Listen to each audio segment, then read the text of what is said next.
What's happening in the feeds is they're going, where's Rebecca and JW? JW, it's my understanding, wrote quite an impactful letter regarding his concerns. He did. He read it to me, and it was just laying out everything that he had saw, just all the different details that really led to Pete being the one that was a perpetrator. And again, that just showed you how they were standing with us 100%. But unfortunately, they've signed the NDA and they've chosen the path of silence. This is my youngest daughter, Rebecca Weiss, and her husband, Jonathan Weiss. Welcome.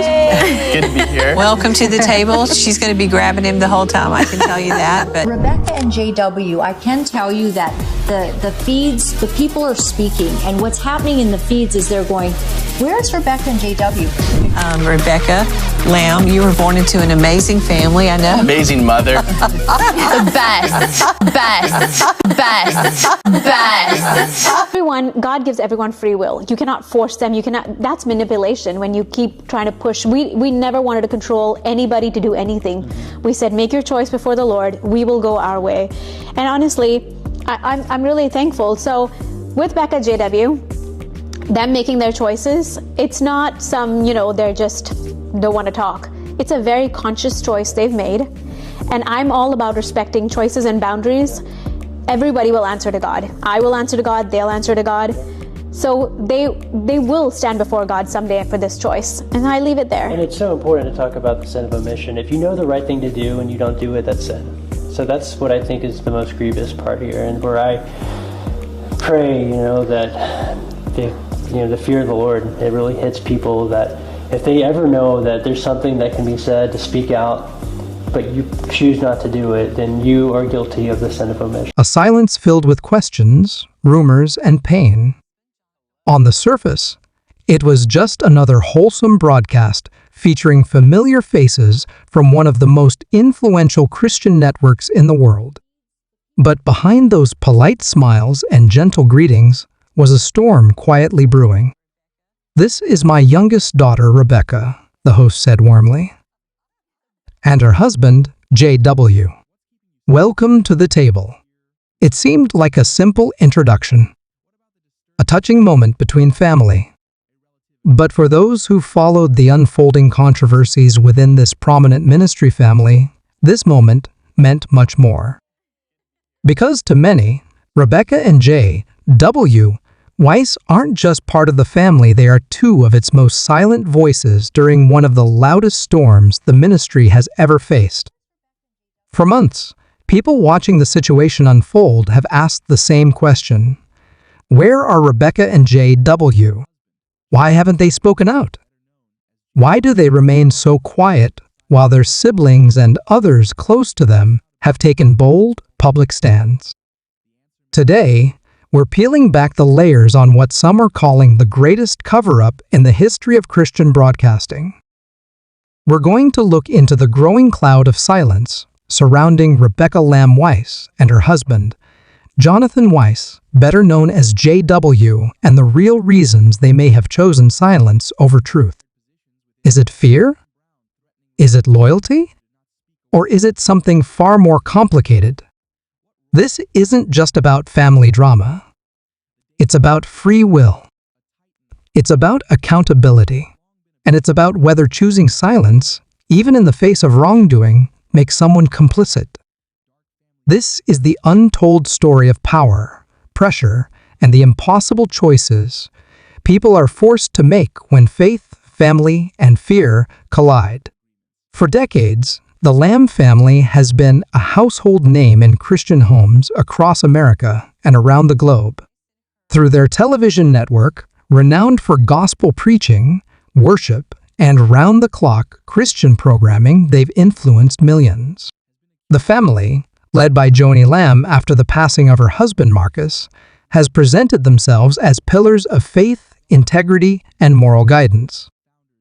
The Lamb children, Jonathan, Rachel, and Rebecca, were raised not only in the limelight, but in the very structure of this faith empire.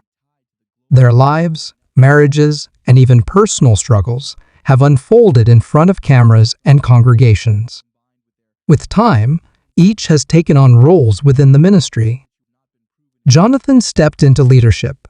Rachel became a familiar face on many broadcasts, and Rebecca, alongside her husband J.W., was embraced as part of the next generation of the ministry's legacy. But legacies, no matter how noble, can become complicated.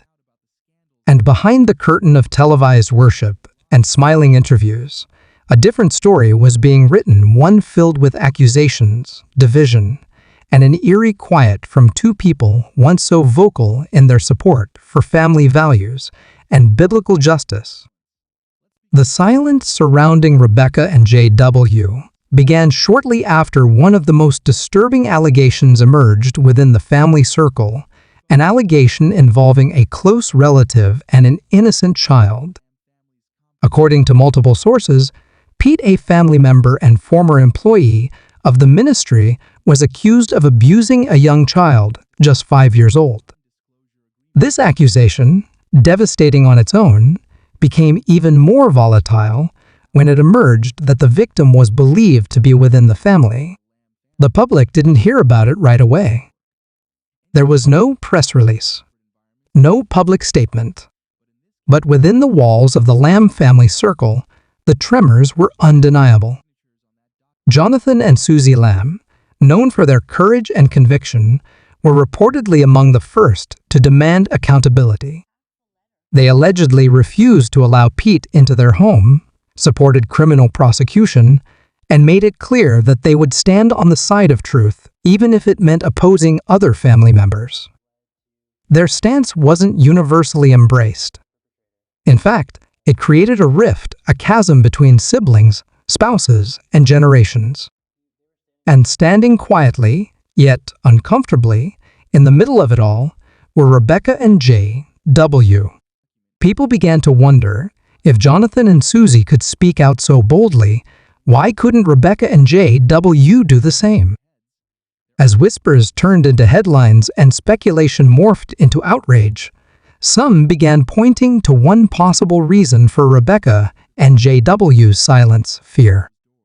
Not just fear of confrontation or public backlash, but financial fear. According to insiders close to the situation, the couple had accepted a sizable loan from the Daystar organization, approximately $780,000, to secure their home. While on paper it was listed as a loan, some claim that it came with unspoken strings attached. Imagine being in a position where your entire lifestyle, your home, your security, your children's stability depended on the approval of your own family network. Now imagine being told that speaking out about a scandal could jeopardize it all. Sources have also reported that Rebecca and J.W. were required to sign a legal non-disclosure agreement, an NDA, during the height of the controversy. The document, as described, would legally bar them from speaking publicly about any internal issues involving the network, the family, or the allegations surrounding Pete. In business, NDAs are common. They're often used to protect intellectual property or trade secrets. But in this case, many believe the NDA was used not to protect the ministry, but to protect a narrative, to silence potential whistleblowers, to ensure loyalty in exchange for security. One person close to the family said bluntly, "They want to speak. They just can't." Another source added J.W. wrote a letter. He outlined everything he saw, every concern he had. It was powerful. But they were trapped.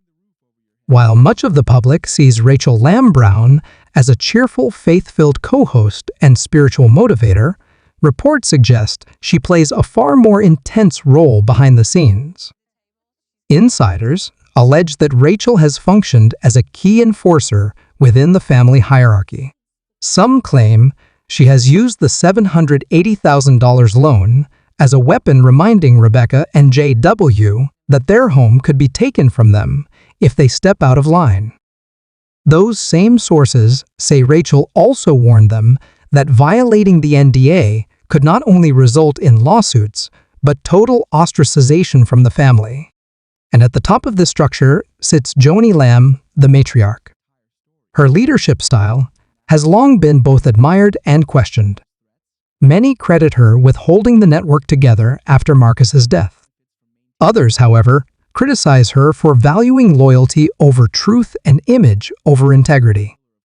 Is Joni behind the silencing of Rebecca and JW? There's no public evidence to confirm that. But it's clear that the entire family structure relies on unity, at least in appearance. And if one link in the chain breaks, the whole thing risks falling apart. While some believe Rebecca and JW, you are complicit by remaining silent, others are beginning to see their situation with more nuance. Their silence, for now, may be rooted in fear and survival, not indifference or betrayal. Yet the silence still carries consequences. Their absence from the public dialogue leaves Jonathan and Susie isolated. It leaves the victim's story partially untold. And it leaves the public wondering whether faith leaders practice the same moral courage they preach. Rebecca and JW, you have reportedly supported Jonathan and Susie in private. Letters were exchanged. Conversations were had. But the cameras kept rolling, the broadcasts kept airing, and the silence continued. And with each passing day, the silence becomes harder to justify. So, what happens now? Will Rebecca and JW eventually find a way to speak out? Could they challenge the NDA, return the loan, or find support from others who believe in truth over loyalty? Or will they continue to live under the heavy weight of what many now call a spiritual gag order? There is no easy answer. The Lamb family's legacy is not beyond redemption, but it does require truth, transparency, and courage. Christian audiences across the globe have the right to know that the people teaching them about God's justice are willing to practice it in their own families. They deserve to know that those who preach about sin are willing to confront it, even when it comes from within their own circle. Rebecca and JW have a choice to make. Not just as family members, but as believers. As individuals who will one day stand before God, not just with what they said, but with what they didn't say. The Bible warns us about the sin of omission, knowing the right thing to do and choosing not to do it. That silence is not neutral. It has weight, and that weight may grow heavier with each passing day. In the end, this story isn't just about a family or a ministry. It's about integrity. It's about courage. It's about what we choose when our faith is truly tested.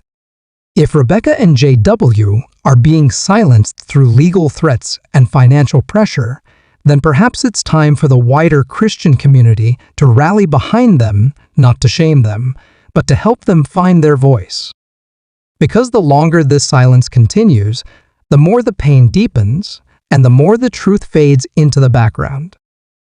To Rebecca and JW, we know your silence might come from a place of deep conflict. But the question remains, what will it take for you to break free? Will you stay silent forever? Or will you rise, speak truth, and trust that real faith always comes with a cost? Let us know what you think in the comments. Should Rebecca and JW speak out no matter the risk? Or are they simply protecting what they have left? Like, share, and subscribe for more deep dives into stories the mainstream church won't touch. We're here to ask the questions others are afraid to ask until the truth comes to light.